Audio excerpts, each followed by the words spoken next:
Hey everyone, welcome back. So today we are going to dive into the one topic that is on every single investor's mind, the idea that the Federal Reserve could start cutting interest rates in 2026. Now, on the surface, that sounds simple, right? But believe me, there's a huge trap hiding in plain sight. I mean, this is the question, isn't it? Everybody from Wall Street pros to folks managing their own retirement accounts is asking, when is the Fed going to cut? How many times? It feels like it's the only thing driving the market. But here's the thing. What if I told you that's actually not the right question? In fact, obsessing over it could lead you straight into a classic investment trap. We need to think a little differently.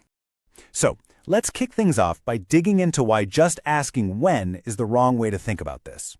You know, there's this old saying, when the Fed cuts rates, stocks go up.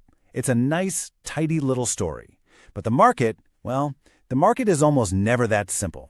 The very same action, a rate cut, can lead to totally different results depending on the context. And that brings us to the most important point. It's not if they cut, it's why they cut. Is the Fed cutting rates because the economy is solid, inflation is under control, and things are great? Or are they cutting because the economy is stumbling and they're trying to prevent a real downturn? You see, those are two completely different worlds. Let's give these cuts a personality. A good news cut is, proactive. It's the Fed basically saying, hey, mission accomplished, we can take our foot off the brake a bit. But a bad news cut, that's reactive. That's the Fed seeing warning signs, like rising unemployment or falling profits, and hitting the emergency button.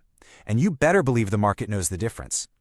Okay, so understanding that difference is really the key to avoiding what I call the three biggest rate cut traps. These are the super common mistakes investors make when all they hear is the headline, Fed cuts are coming. So let's walk through them. All right, trap number one. This is the big one. Believing that lower rates will magically save every single growth stock out there. It's a really tempting idea, but honestly, it's a memory of a market that just doesn't exist anymore. Just think back to 2020, 2021. Rates were basically zero, money was practically free. And what happened? Investors were pouring cash into anything with a good story, whether it made a profit or not. A lot of people got burned, and the market, well, it has a long memory. The key thing to remember is that 2026 is not 2021. And this just lays it out perfectly.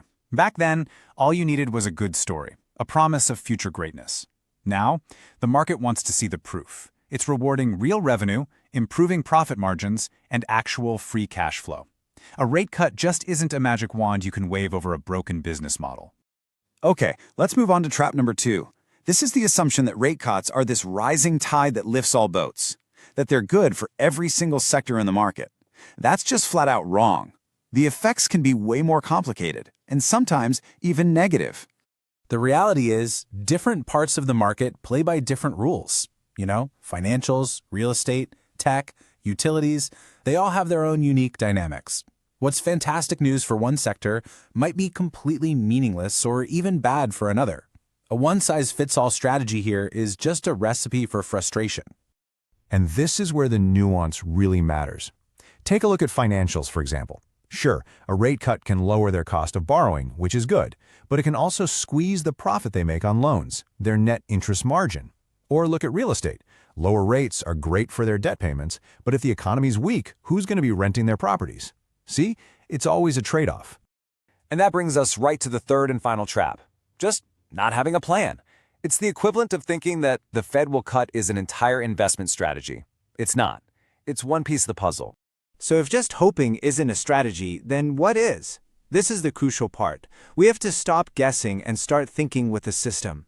We need to move from just reacting to headlines to having a repeatable framework we can use. So let's build one, right now. This is it. This is your tool to cut through all the noise. It's just 3 simple questions you can ask yourself about your own investments to make sure you're actually prepared, no matter what the Fed ends up doing. First things first, look at the actual data. What's happening with unemployment? Are companies lowering their earnings forecasts? Or is inflation just quietly coming down while the economy stays strong? Answering that tells you the personality of the cut. Are we in a good news world or a bad news world? Second, I want you to look at the stocks you own and be really honest. Why do you own them? Is the main reason because you think lower rates will just make other investors willing to pay a higher price, a higher multiple for it? Or do you own it because the business itself is a powerhouse that's actually growing its profits? There is a massive difference between those two things. And man, this coach just absolutely nails it. A strong business that grows its earnings is resilient. A business that only looks good on paper when rates are falling is incredibly fragile. You want to own robust businesses, not fragile fantasies. And finally, the third question. You got to zoom out and look at the whole picture.